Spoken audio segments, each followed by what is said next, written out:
Hey everybody, welcome back to the channel. I'm Dane, your host. I hope you're doing great wherever you may find yourselves, and blessings to all of you wonderful people out there. If you've been watching this channel, you know that I'm a huge live album freak, a huge live album nut, if you will, and it all harkens back to that wonderful day when I got a copy of Kiss Alive as a Christmas present when I was only 9 years old. So I'm in third grade, and that was all she wrote. And since that wonderful day, I've always been obsessed and invested in going down or staying down the live album rabbit hole and exploring live albums from bands I already know but haven't heard, or reinvesting in listening to live albums I'm already familiar with because they're gold to me, right? Or giving a shot at new bands and their live material. And often I will do what I call the Kiss Alive effect.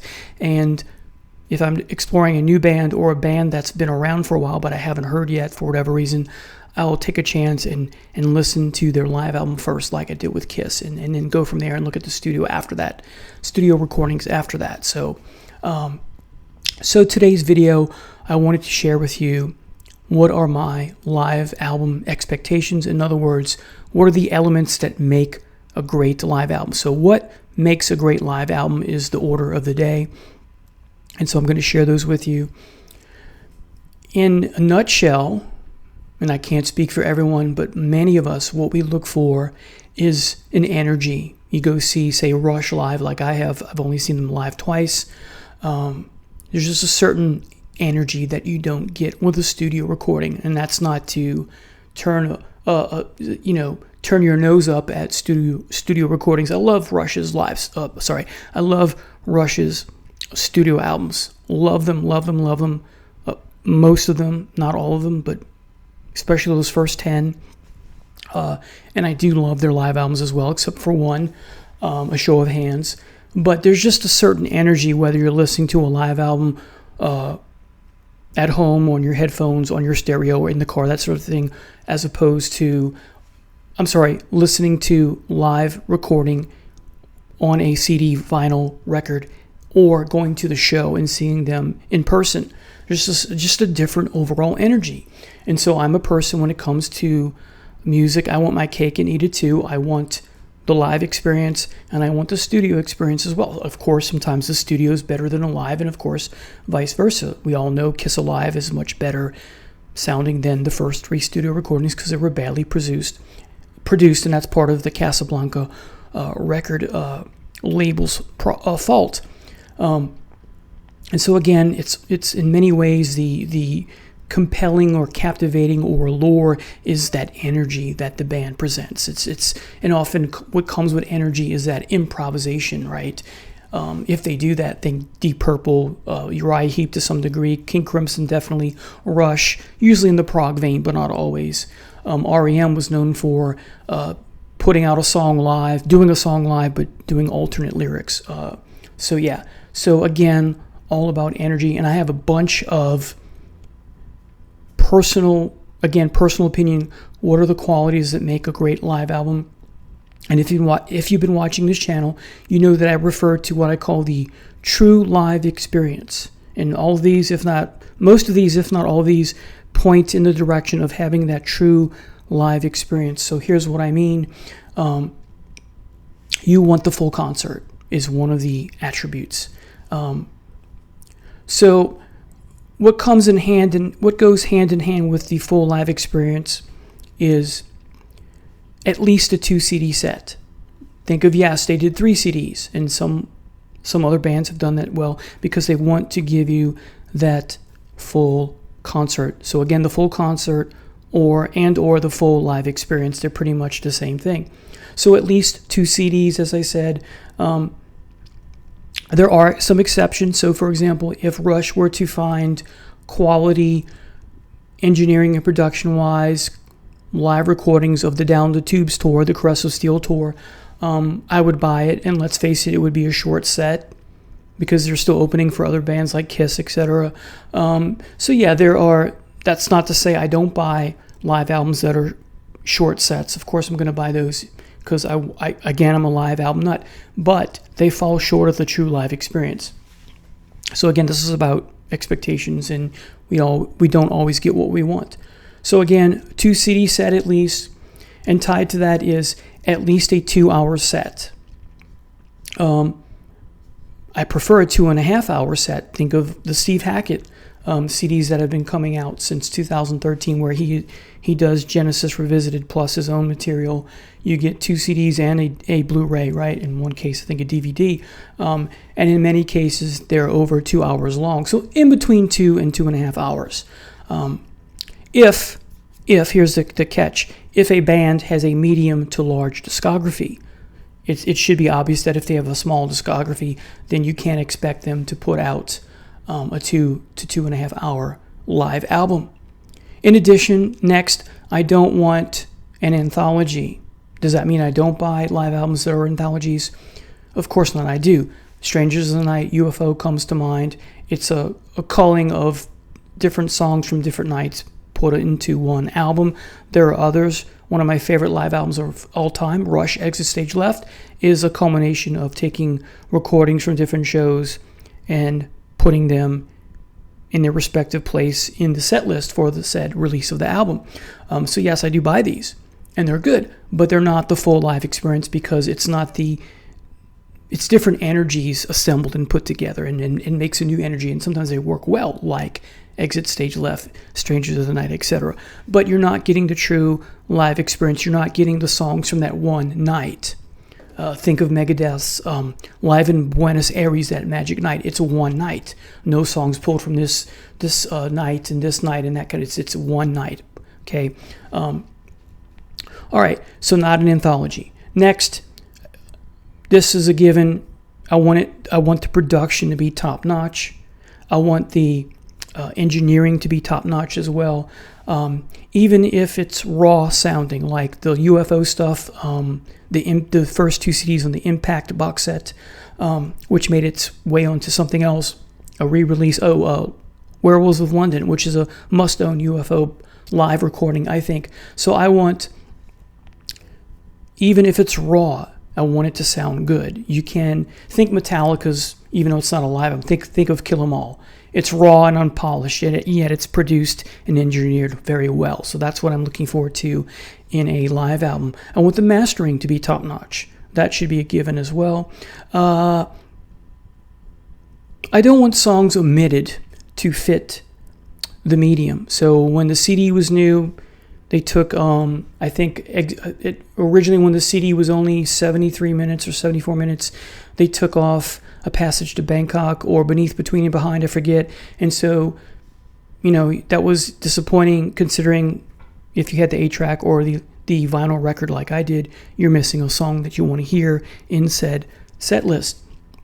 And tied to this, think of this happens with studio albums as well, but it happens even more frequently, I think, with live albums where there's a Japanese version and there are extra songs. When they originally put out Jimmy Page and the Black Crowes, there were 3 extra tracks on the Japanese version. It's like, hey, I want that too, and it might have been difficult to get said songs.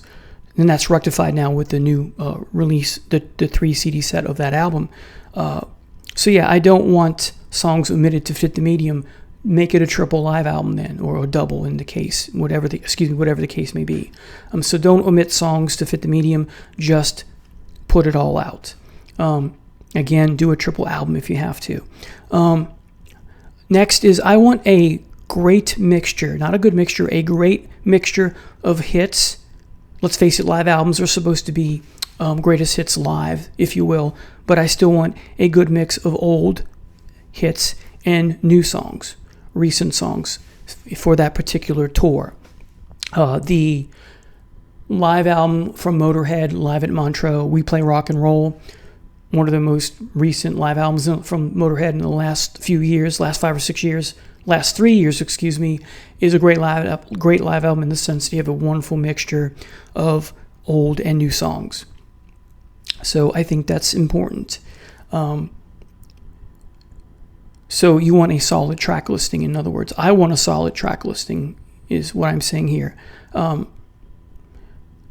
So again, hits and deep cuts, a good mix of old and new /recent songs. You get a nice history of the bands overall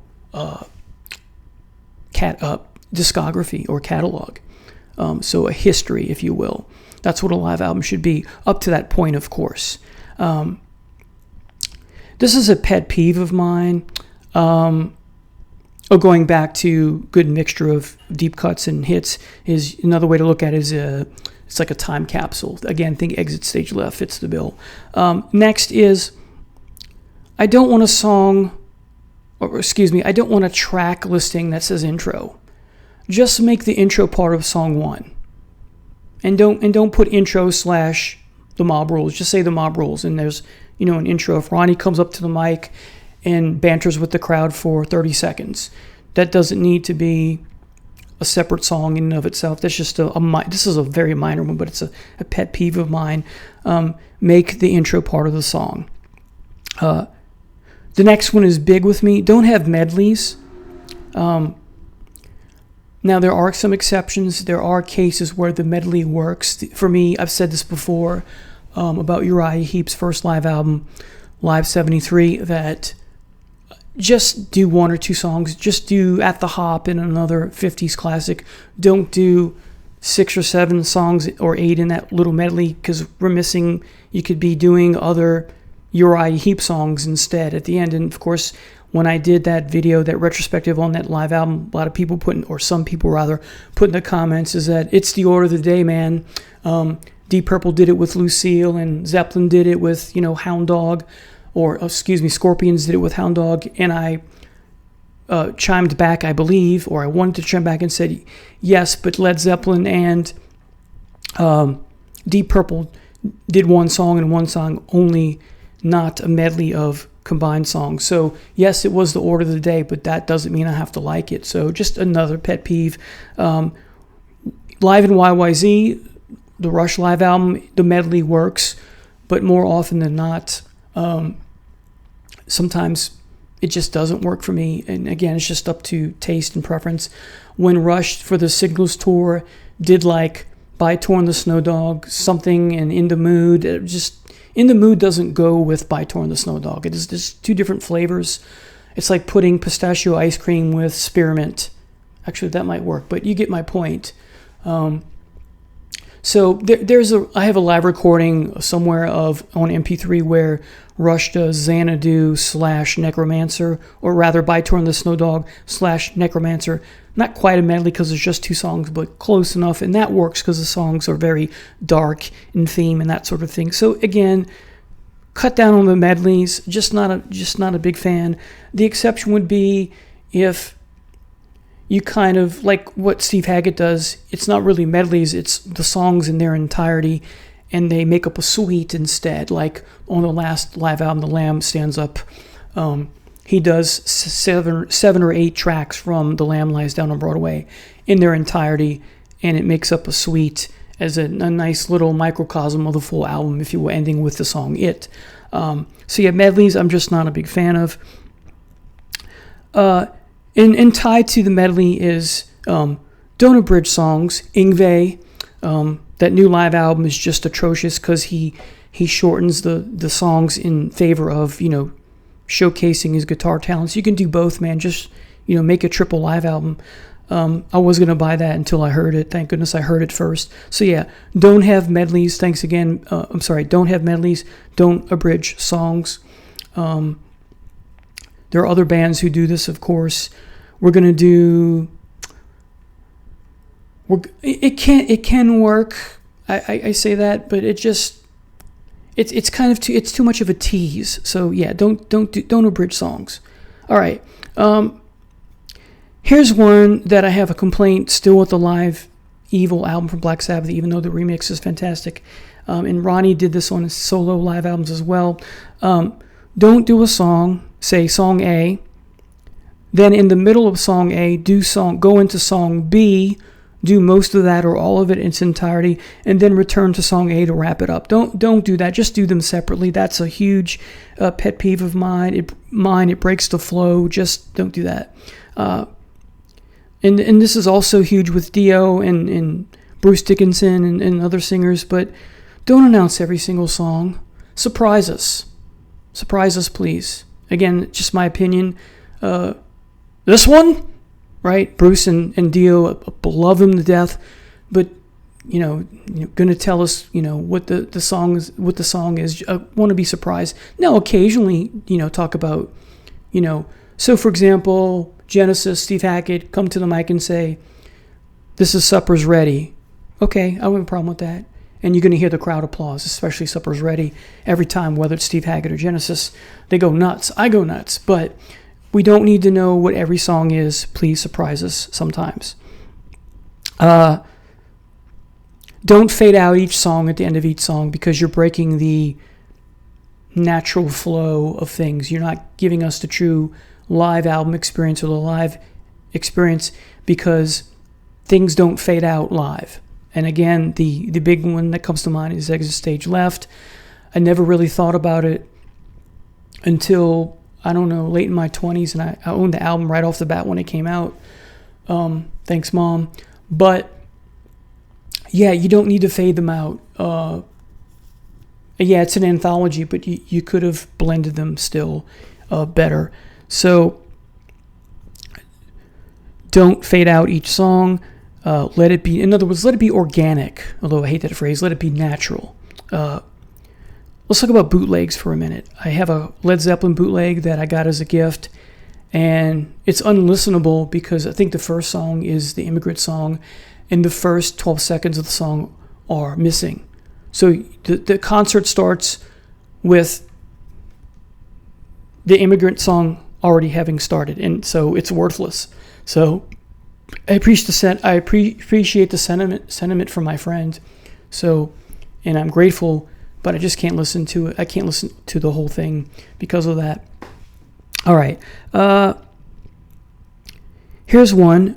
Acoustic sets. If you're going to do an acoustic set, here's some ideas. Just do an acoustic album. Think Tesla comes to mind.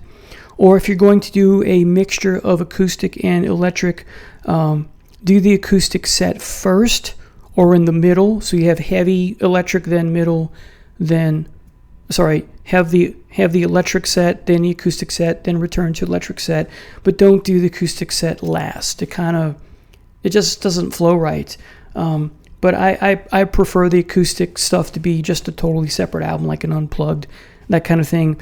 If you're going to do acoustic set, maybe just do one or two songs. But then the problem with that is that it disrupts the flow of the heavy. If you're a heavy band, imagine going to see Black Sabbath in their heyday, and they do all heavy doom metal stuff, and then in the middle of the set they switch to changes.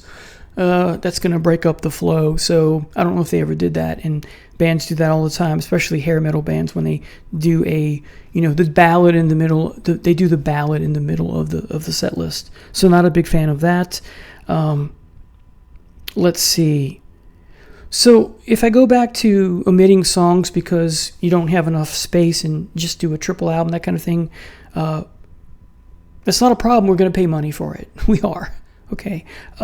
So speaking of ballads, don't do them if it's going to ruin the mood. I remember going to see Queensryche for the Here and the Now Frontier tour, and you're doing Blinded, and you're doing Blinded, which is pummeling and in your face, balls to the wall, heavy, vocals really high in the register rather. And then you do The Night Rider, or the other way around. Yeah, and then after Blinded, you do Silent Lucidity. So the mood is just totally ruined because of that. So think of that.